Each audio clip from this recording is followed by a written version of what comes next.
I absolutely love Mo'Nique, but is it just me, or do her man be talking entirely too much? Way too much. And I wasn't even going to cover anything else about Mo'Nique because I feel like we have all went through her Club Shay Shay interview and said all we had to say. But when her son came out to speak on what she was saying at the interview, and he pretty much said, "You a lie. You was not there for me. You were not a good parent to me. You did not really pray to God for us to have a relationship, because if so, God would have did something by now." Like, he just exposed who she really is. And if there's one thing I can't stand, is it's mothers who can be better mothers to other people than their own living children.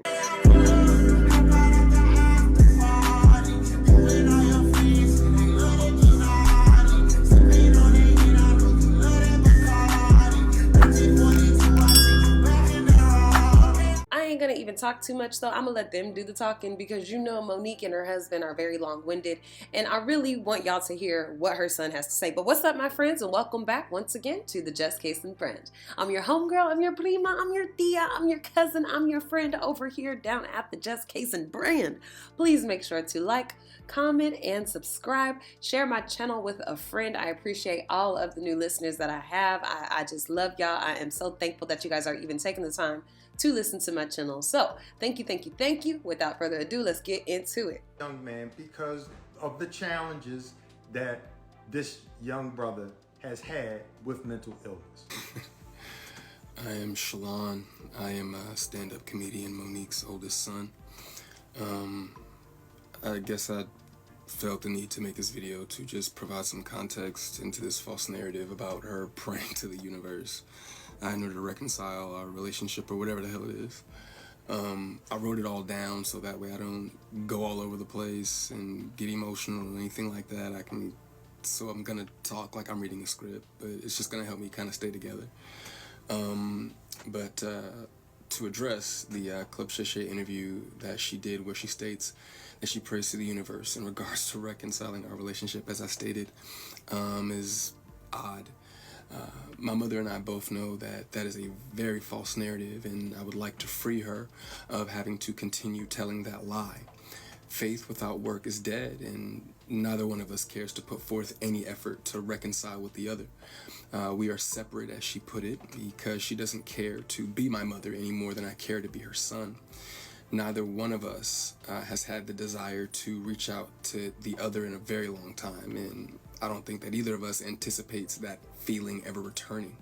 Speaking with my mother directly, in my experience, will either lead to some odd newfound moment of clarity in regards to how she was as my mother, or she retreats back to daddy to move forward with a conversation. And I'm tired of hearing my mother's truths. Newsflash, I'm not sure if people know, but standing in your truth doesn't make you noble. I'm not sure if people are aware of that. But responding this way, I feel as though it allows me to say my piece uninterrupted. To those wondering, well, why say something now? Call it a form of therapy for me, I suppose. But when her daddy had intentionally stated that they have 3 sons, but his wife is on the internet talking about the 4th son in a video that has millions of views, that rubbed me the wrong way.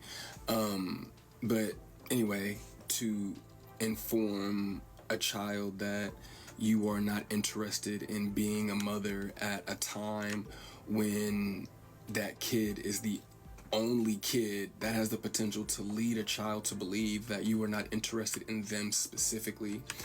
But to take it a step further, you also admit, my mother had also admitted to me that she didn't do the best job that she could do,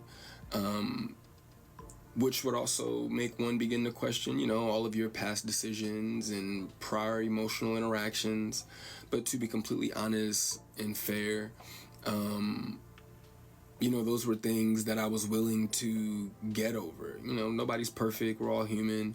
But my mother showed a clear lack of humility, compassion, and consideration when taking any level of accountability for those things.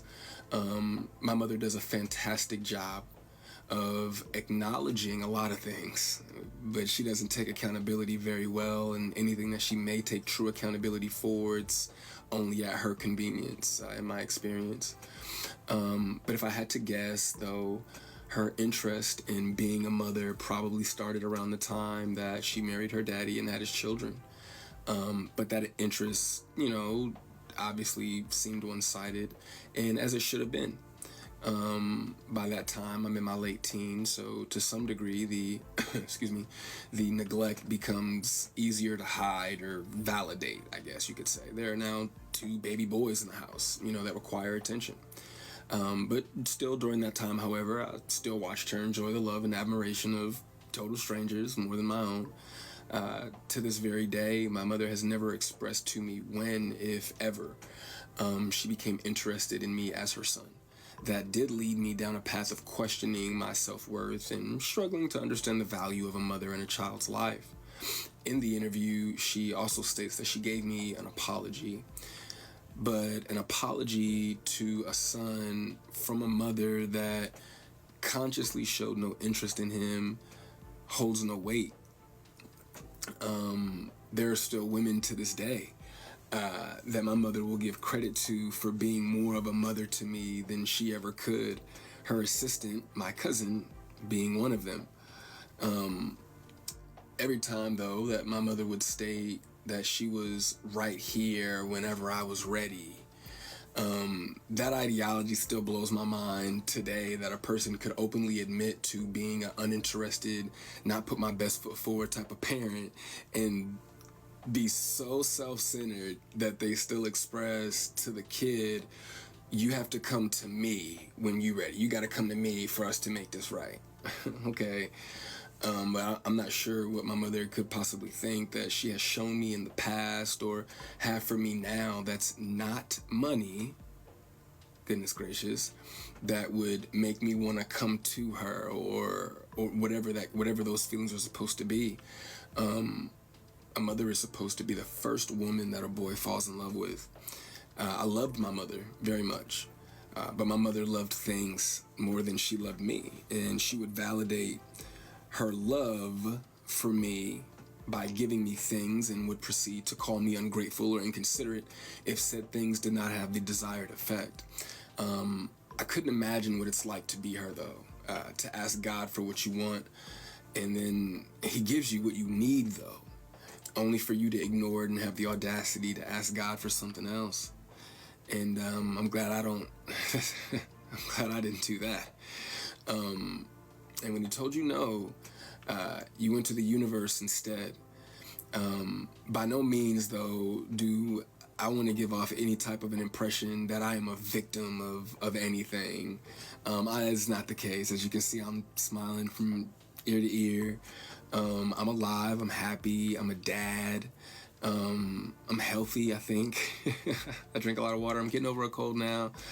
I still have my days just like everybody else. And, there were a few things that she did teach me along the way.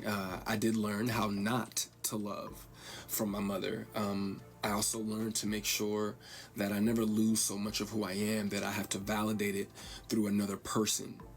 And though I feel as though, in hindsight, I think she did it reluctantly, I do appreciate my mother, for showing me what the top of the mountain looks like. You know what I'm saying? It did give me perspective on what hard work and dedication can get you, but I don't want something like that at the cost of giving up something that I created. I don't want it that bad. And speaking of creations, I genuinely, truly, I really did want my mother to have a relationship with my daughter. I even fought through those intrusive thoughts that were, if she wasn't interested in you, what makes you think she's going to be interested in your kid? But it took my mother no time at all to prove that those intrusive thoughts were correct. But what I can say, good for her, the universe did, bless her with 3 other sons. Bless her with 3 other sons. And God willing, I'm sure that one of them, all 3 of them are adults now. So I'm sure that one of them, God willing, if not all 3 of them, will make her the grandmother that she wants to be. I still look forward, to that moment for her. But overall, when it comes to the boys, though, I am happy that whenever they do hear me talk, sorry, my phone did something weird, but whenever they hear me talk, they don't know what it is. They can't relate to what it is that I'm saying. My experience with my mother is not their experience with our mother. So my prayer for her and them is that they continue to see her the way that they see her now. I do also want to make sure that I say thank you to my mother for giving me life. Without that moment in time, I wouldn't have had my little one. But outside of that moment, there isn't anything that either of us has to offer the other. In my opinion, it's a waste of God's time and the universe's time for praying for something that you are not willing to put forth any effort to obtain. Putting the work into becoming Mo'nique is more important to my mother than being my mother. And I do not believe that it was never about her being there and waiting for me, but it was supposed to be about me being there and waiting for her. My mother's value had reached such a low point in my life that I no longer found it necessary to either want to wait for her or even go to her. But like I said, man, I'm super grateful that she has the opportunity to do it all over again. You know, I'm happy for her. I hope the Cat Williams tour goes well, but you know, the narrative that she prays for us to reconcile is a false narrative. It's not real, and I'd appreciate it if she stopped saying stuff like that. I mean, wow. He said a mouthful, and it was all about being a child who didn't have a mother, who turned into a young adult who didn't have a mother. And I'm talking about like a mother's love, a mother being super into her baby, being doting on her child, spoiling her child with their time and attention and affection, not just their finances. And how he was talking about their spirituality. I don't like when people try and use God and use scripture to have an argument with another person. I don't like it. And I feel like both him and her did that. And that's not going to get nobody nowhere. All that's going to do is start to make the idea of God, the religion, anything surrounding God, it's going to start to make it look like a joke, because that's how y'all using it. Y'all just using it as ways to argue with each other. And that's not okay either. I still think this man is hurt. I think that he is hurting very bad, and I think that Mo'nique is being extremely selfish, and her husband is a piece of shit. That's what I think her husband is, a piece of shit who's only worried about him, her, and what they could do with their life together. He didn't try to come into Mo'nique's life and be a missing father figure to the children, or even an extra father figure to the children. He came in to be with Mo'nique, and her kids just so happened to be there too. That's what type of nigga he is. And Mo'nique, she giving me the vibes that she will pick a man over her children. And those are the worst, most dangerous women to ever befriend, be around, because they will throw you under the bus for their man. They will do anything for their man. Look at Krishan. Look at Krishan. She out here getting ready to just go to jail and ruin her life even more because she like doing dumb shit behind a man. That's what she like doing. It's horrible to put anything above your children. You chose to have these kids. You have to make the sacrifice to be their mother, to be their full-time mother. And if somebody is talking like how this man is about to start talking about her son, there's no way I could see myself being on a national platform with this nigga. There's no way. He would have to get some new home training on how to care for my children in a way that makes sense to me, because I couldn't believe how he was talking about him. Where I told you about the understanding of how you are speaking to a woman, and how you as a man and how you perceive things may be completely different from how your wife, how your mother, how your sister, how your daughter will look at things. And when you learn how to communicate a little bit better, then things will happen a little bit better. They started having technical difficulties right here, but do you see how happy she looks that he's talking like this? You young man, because of the challenges that this young brother has had with mental illness. So we're communicating that out loud to speak to our community, to say, listen, y'all, if we have more public conversations, there will be less private angst. He just be saying words and putting them together to try to sound like he is really this deep ass, higher thinking being. I would be able to read through this man so very quickly. People who talk like this, who always try to frame something as, I'm just telling the truth. I ain't trying to hurt nobody's feelings. I'm just trying to tell the truth. Who told you that you were the barometer of honesty, truth, and all that other type of shit? Who told y'all that?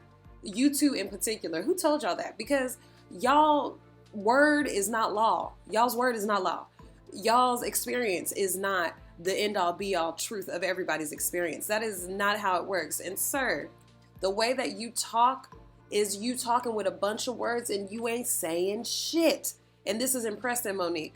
Why? I don't know. Probably because she's never, had a love like this where someone's so obsessive with her, how he probably is. Or it might be something completely opposite. I don't know. But I'm surprised that she can't read through his bullshit. Come on. There will be less private issues that we carry on because we're afraid to communicate in front of white folks. So when we get to a place where you want to be free, you will stop being scared to say what's real.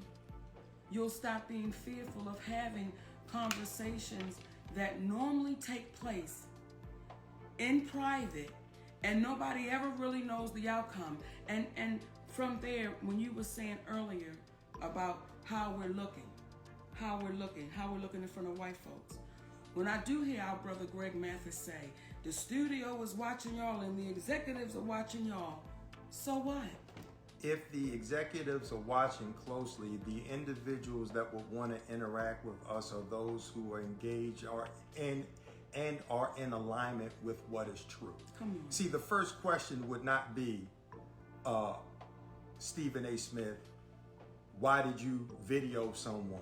Or you won't entertain Kevin Hart is the biggest star in the world. She said that. Not only did she say that, not only when she spoke about Oprah and Tyler, these are individuals that you failed to hear that she said she loves them. And when you love folks, you tell them what they need to know, not what they want to hear. Because in all of these things, in the words of our great ancestor, Bob Marley, some people are so poor, all they have is money. Come on. Don't be that. Come on. Don't be that. I'm sorry to be chocolate. When I hear you, when I hear my son, when I hear you, Shalon, talk about money and stuff, it's like, baby, as I told you when you were younger, I told you as a man, don't let nobody introduce you to me. You know who your mama is.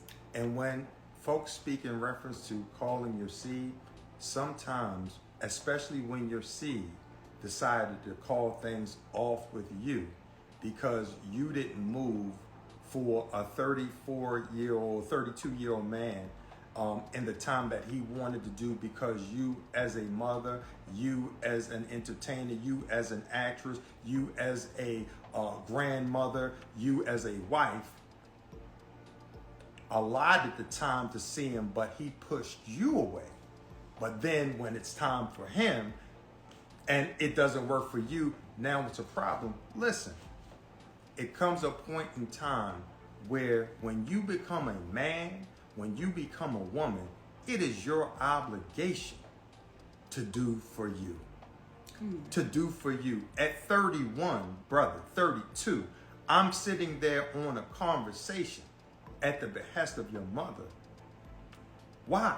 For you. Because I love my nephew. And we still love you, Shalon. That's why your mother and your father interact with one another, to let them be aware of what's happening with you. So if you think you're not loved, that's because you're not paying attention.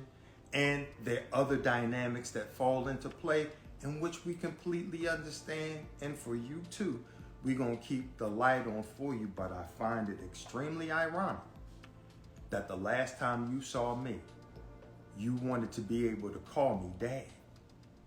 And I couldn't allow you to call me dad because there's only one dad in your life. And he's a friend of ours. Come on. He's a friend of ours. So again, we as people of color, let us stop being embarrassed about having conversations out loud. I just realized too, I kept her whole username and stuff right on the screen, but shoot, I kept trying to click out of it, and every time I clicked out of it, would be doing some crazy stuff. So I was like, you know what? I don't want to lose the places that are most important, so let me just screen record right now. So I'm so sorry that the username and stuff is still up there. But comment down below what you think, because what did Mo'Nique say? Oh yeah, maybe about 6 words, because the rest of it was filled up by him just talking and talking and talking and trying to put the son on blast in small ways. Oh, you wanted to call me dad when we last spoke, but you my nephew. Mo'Nique, you letting him act like he's the uncle that's knocking down somebody's mama? Come on now. You gonna let that happen? Oh, and as a 32-year-old man, you expected your mother, who's an entrepreneur, an actress, a singer, a songwriter, this, that, this. You was expecting her to drop everything to come to you as a grown man, but she can't do that because she has a life outside of you. And you was the one who wanted to say pause and press pause on the relationship. Excuse me. This is a relationship between him and his mama. Why are you talking so much? Why you got such a big opinion? Why you got so much to fucking say? Like, this is not your situation. Why are you talking so much? And even that little line, he got a dad. I couldn't do that. I couldn't do that to his dad. Okay, so maybe he doesn't feel close with his dad, so he was asking you if you could, fulfill that position because he's seen how you were with his brothers. Maybe that's what he was asking you for. But you want to be mean and you want to say no because you just want to be there for their mama. You don't want to be there for them. That's what I think. But drop down in the comments what you think, girl. Make sure to like this video. Make sure to subscribe to the channel. Share it with a friend. I have been the Just Case and Bread, and I'll see you in the next video. Bye-bye.